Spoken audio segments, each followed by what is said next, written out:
Hello, this is Mike, and you are listening to Urban Legends and Mythology. On this episode, I'm doing a brief overview on a modern phenomena. It's kind of the history of modern ghost hunting. It's a subject that ebbs and flows in popularity, but it's always fascinated me, and the whole idea kind of lays the whole foundation of what became this show. Now, obviously, this isn't a ghost hunting show, but the idea of the scientific investigation of the paranormal, the stuff that goes bump in the night, it's always intrigued me. So I guess as kind of an homage to that, I'd like to discuss some of that stuff today. So as always, let's start at the beginning. So while the idea of ghosts and the paranormal is as old as mankind itself, investigating it in a scientific type of manner is actually fairly recent. It doesn't really become a thing until about the 1840s, the 1850s. And this was a time when people were starting to take kind of a scientific interest in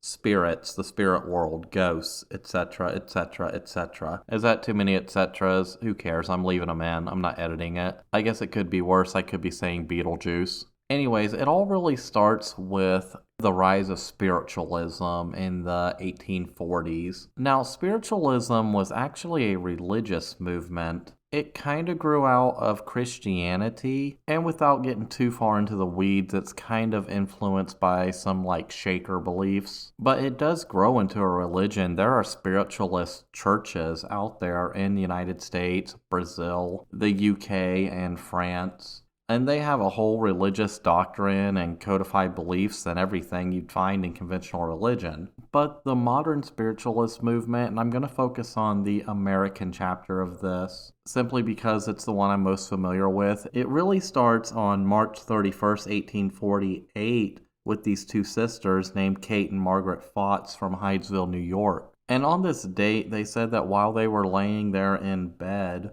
the two heard these rapping sounds, these like knocking sounds, and they claimed that through these sounds they were able to communicate with the spirit of a murdered peddler who was found on the property, although no records of a murdered peddler on that property ever existed. Long story short, these two would later be denounced as frauds, but they were communicating with this spirit through these rapping sounds, and that kicks off a whole spiritual mania across the United States. They become the first real celebrity mediums, celebrity psychics here in the United States. They hold these public seances, and they inspire other mystics and psychics and whatever to come out and do the same thing. And then all of a sudden, things like spirit boards are really popular, and anybody who is of any kind of social standing is having seances in their living room. It's a dinner party thing. And this really explodes after the United States Civil War, in which you had all these families who tragically lost their sons, and these grieving families seeking out some kind of semblance of closure might go to one of these psychics in order to communicate with that lost son. And in a way, this practice still goes on today. Now, why am I rambling about spiritualism? Well, this really is the catalyst for scientific inquiry into what happens after we die. Because while the spiritualists are doing this, there are also people out there who are interested in the same thing, who are looking at it from a scientific perspective. Now, you do have people who are just out there debunking the fraudsters because this industry was rife with fraudsters. But even the people debunking the fraudsters, they weren't trying to debunk the idea of spiritualism. They were genuinely interested in that practice, that what became a religion. They really start to ask the question, well, if my loved one had passed on, is there a scientific method to determine that? Because in spiritualism, you really have to take that psychic for her word. So they start looking into these possibilities. And in this science, they're really trying to address two main questions. The one question is there an afterlife? Does something remain beyond our death, like a spirit or ghost or whatever? And the second question they're asking is, can I use the scientific method in order to form a testable, repeatable way to prove that I am For example, interacting with a ghost or an entity or a spirit or whatever. Which makes sense because that's the scientific method, right? You come up with a question or a hypothesis, you go out, you gather data, you analyze whatever the data are telling you, you make your conclusion, you publish your paper, and there you go. However, it does become a little tricky when you're dealing with things like paranormal phenomena, because paranormal phenomena isn't just one thing that can be defined and wrapped up in a nice, neat little package. It's a vast, wide range of various different things. And a big problem with paranormal phenomena is it's really based on human perception and human experiences. And we all know that experiences vary. You could put two people in the exact same situation, and they're going to perceive that situation slightly differently based upon their own perspective. But in the 1880s, there was a group dedicated to studying this phenomena. They would set out to research this stuff in a scientific manner. They're called the Society for Psychical Research, and their whole goal is to investigate paranormal phenomena. Its stated purpose is to, and I quote, understand events and abilities commonly described as psychic or paranormal. And they do this all from a neutral scientific perspective. They kind of leave their biases at the door. And they will study everything from hypnotism to mediumship to apparitions and haunted houses. If I'm not mistaken, they also study things like UFO sightings and everything that falls into, let's just say, that genre. Now, a big part of their early work was investigating these psychic mediums. So they would show up at a seance and they would go through the whole experience of the seance. Then they would go back to their office or laboratory or whatever and recreate what happened there. And with the help of people like magicians and these early filmmakers, they were able to replicate things and debunk those frauds that were running around. However, they're not without their controversy like everybody. It's very hard to leave your preconceived notions at the door. And there's actually this psychological mindset that you can put yourself into if you want to experience something like a haunting. So you go to, let's just say, your local haunted house. Every town in the world's got one. And let's say you've heard that rumor all your life. That's where the old witch lived, or that's where the guy murdered his family or whatever. And the place is supposed to be haunted, and you're supposed to see this apparition. And if you go into the kitchen, somebody will throw a spoon at you or something. I don't know. Maybe under the right circumstances, Beetlejuice will show up. So you and your friends, you decide you're going to go there, you're going to investigate this, just like the hundreds of other legend trippers of the past. And you go there and you have that paranormal experience that you're looking for. Now, there's probably a more scientific term from it, but I call that priming. You've primed your brain to expect to encounter something paranormal, and when you're in that moment, your brain made that happen. And that's kind of the controversy that happens with the Society for Psychical Research. A lot of more scientific mind skeptical people will resign because of this, but maybe I'll deep dive more into that in my future episode that's just solely dedicated to spiritualism. But in the United States, it's a little different, so we don't have some psychical society of research. What we have are celebrity paranormal investigators, for lack of a better term. Because here in the United States, we're very different culturally when it comes to paranormal phenomena. There are some people who will investigate it through a scientific methodology and they'll make a career of that. However, a lot of people who do this, they have day jobs like psychologists or college professors, but mostly dealing with psychology.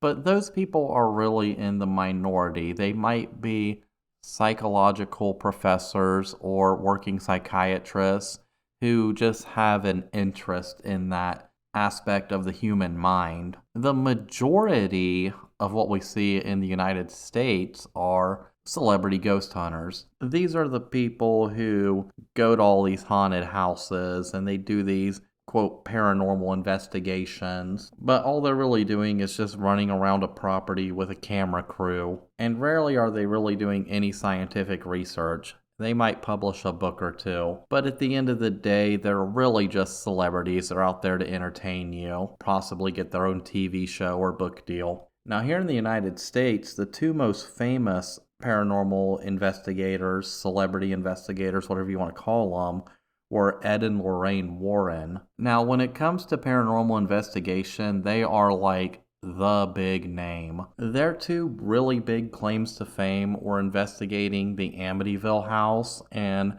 the investigation around the doll Annabelle. Now, I can do a whole long drawn out episode about the Warrens and their cases, but me personally, I really don't like Ed Warren. I've read his life story and I personally really do not like this man. I do not like who he was as a person and a human. So in the future, while I might discuss some of the cases they were involved with because they look like fun topics and they're in that spooky genre, I will not dedicate recording time to telling that man's life story. However, I have to mention them here because they are the ultra celebrities of ghost hunting here in the United States. And it was really these two who brought that idea of ghost hunting into kind of the cultural norm, because it was during this time and through some of their work where they were starting to incorporate a little bit of the scientific method. They're kind of the first ones to bring modern ghost hunting into what we would call the modern day, because it was through their work where a lot of the scientific community really latched on. And it's because of the fact that their work really made them celebrities. A lot of what we would call paranormal investigators today kind of followed in those same footsteps. Now, their goal wasn't to always become celebrities. A lot of these people have had paranormal experiences in their lives. They're genuinely interested in the idea of paranormal experiences, or they might be interested in it from a purely scientific point of view. But whatever drives them, it led to a flood, especially in the early 2000s, of this new generation of paranormal investigators. Personally, I wouldn't be surprised if the television show The X-Files had a big influence on that, but I digress. But it's in the early 2000s when you really start seeing serious research into paranormal phenomena, and that's why it's such a new and young science. Because even when the Warrens were doing it, they were still mostly focusing on kind of the spiritual side of things. He was a self-taught demonologist and she was a clairvoyant, for example. But these modern day so-called ghost hunters, they're kind of my favorite ones, especially the ones that do everything from a scientific perspective. And to be honest, the ones who are really not out there just to be famous and on television. But those guys who really try to find a rational explanation as to what's happening at, say, let's just say this haunted house. Because let's say, for example, there's a haunted house and in the second story window, there's always the apparition of a woman. If I were to investigate something like that personally, my first question would be, is there any kind of optical illusion from maybe a flaw in the glass, or maybe the type of glass, or maybe an optical illusion from the sun or the moon? Is there something possibly behind the glass that's causing it? Maybe something in the room? You know, you ask all these questions and you do these experiments, and when the answers are all no to all these questions, the only thing left is it might be the apparition of, let's just say, the girl that died in that room. And it's the same with other type of phenomena. Let's just say every night you hear the voice of, like, I don't know, children playing. You know there's no children in the house, so then you have to ask yourself, you know, is there a TV on? Am I hearing it from the neighbors? Or, I don't know, is there something going on with the plumbing in the house which might emit those sounds? And then once again, if you can't debunk it, then that's the possibility that it's like ghost children playing in the attic or something. Of course, I don't know why every time something spooky seems to happen in one of these haunted houses, it's always in an attic or a basement or that weird bedroom that nobody uses. It's never like, you know, just out there in the middle of the garage. It's always got to be in the weird, spooky part of the house. But I guess that goes back to that priming thing I was talking about earlier. But that more scientifically geared investigation, that's the kind of stuff that I guess I personally enjoy more. But I guess for me, it goes back to that old quote, when you eliminate all possibilities, the impossible must be possible. However, with that being said, there are a lot of things that modern paranormal investigators do that just make me cringe because I just don't really like it or care for it. I've discussed this before in the past on the show, but for me personally, electronic voice phenomena, I just don't trust it. And that's entirely because it's all subjective, it's up to the listener. And I think it comes from the fact that over the last couple of years, I have become really adept when it comes to, let's just say, sound editing and how sound editing software works. Now, I admit, I'm still nowhere near an expert in it. I mean, just listen to the sound quality of this show. But just in creating this show, learning how sound waves work, learning how to edit sound, learning how to listen for certain things in the background, it's a skill that I'm gradually developing, and through developing that skill, it's made me more skeptical of EVPs, especially when they're capturing these EVPs on like janky Amazon-esque kind of sound recorders. Like, have you ever noticed when you listen to an EVP recording, there's a bunch of background noise and static? It's all the ambient noise from the environment. Now here, I can edit that out, but on a janky $50 sound recorder with a cheap mic, you're going to pick up literally everything in the vicinity. And even if you run it through some sound editing software like Audacity, for example, it's going to sound really bad no matter what you do to edit it. And it's made me very skeptical of EVPs because I can run a dynamic mic for an hour straight picking up all kinds of background noise, and then I can go through it and then maybe I hear words like "get out" or I don't know, whatever. And that basically comes down to pareidolia. It's the same with those scanners that rapidly scan through all these different sound frequencies, these radio frequencies. Of course you're going to pick up voices in that. You're scanning through radio frequencies. However, if you are scanning around on radio frequencies, nothing is spookier than number stations. Have you ever listened to some of that? That stuff's creepy. I got a whole other episode on that back in season 4. Go check it out. Can't see it on YouTube because YouTube copyright struck it.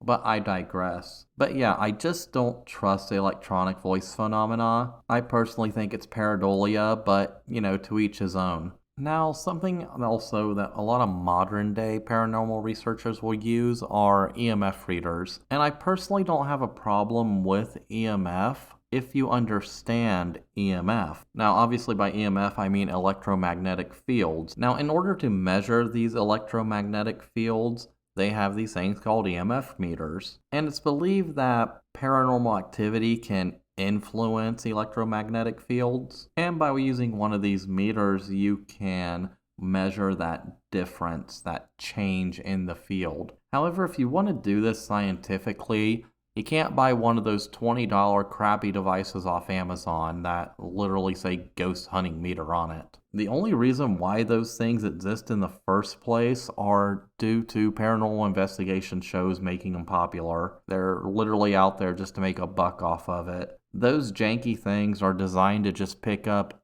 any change in an EMF field, from a light switch to your cell phone to hell, a car driving by. They're designed to fluctuate wildly, and they provide no scientific evidence whatsoever of a paranormal experience. They are trash. If you want to use an EMF meter in your paranormal research, you have to understand what they are, how they work, and how to read the damn things. Just seeing a needle flicker wildly or an LED flickering on and off with no context doesn't tell you anything. And at the bare minimum, when it comes to these EMF meters, even if you have a really nice, expensive, scientific one that's calibrated all properly and it's measuring the electromagnetic field or the electromagnetic radiation flux density, even if you have all that, if you don't understand anything about AC or DC power, then you don't know what you're doing with this instrument, and you're not going to prove or disprove anything. It's the same with those damn spirit boxes with the LEDs and stuff. But I'm not an idiot. I get why these things exist. I get why you can buy this stuff for $50, $60 on Amazon. Or hell, I don't know, $10 on Alibaba and 14 cents on Temu, because, Temu's straight to landfill anyway. They're designed because people like gadgets and people like to make money off of those people who like those gadgets.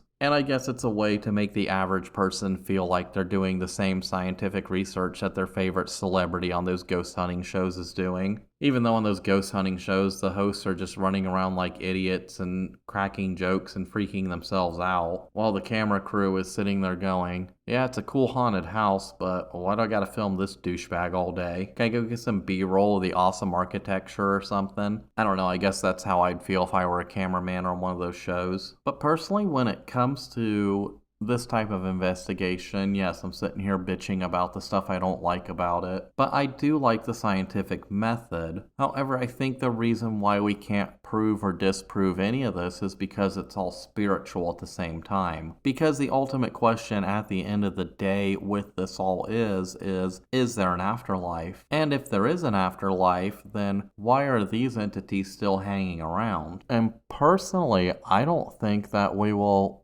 ever reach that point scientifically where we know the answer, because that opens up more cans of worms of, okay, when you die, are you reincarnated? Do you go to a heaven or a hell? Do you go to another realm? Do you become one with the universe? And if not, do you just stay behind as a ghost or an entity? It's this whole convoluted mess of questions that can't really be measured scientifically. But then again, what do I know? I'm just an idiot sitting here rambling into a microphone. Maybe this phenomena can only exist and only be tested via us being the instrument, by which I mean maybe nothing that we've invented is capable of experiencing that phenomena, because it's all inanimate objects at the end of the day. Maybe there's something about life itself, our experiences, the fact that we're human, the fact that we have brains, the fact that we're sentient, the fact that we have souls. Maybe that is the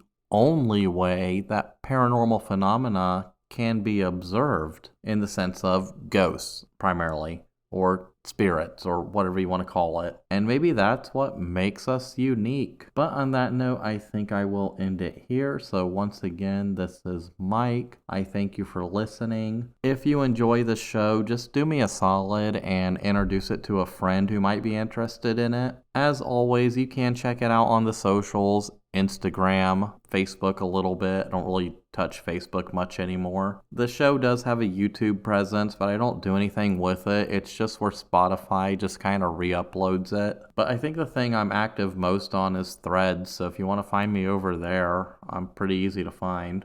So follow it on that stuff, give it the 5 stars on Spotify, whatever you do. If you really enjoy the show for whatever reason, I don't know why, you can go to that link in the description of every episode and kick us some beer money. That support really lets me know that you're enjoying it, you're engaging with it, and it's really what keeps this show alive. But once again, I thank you for listening, and I'll see you in the next one.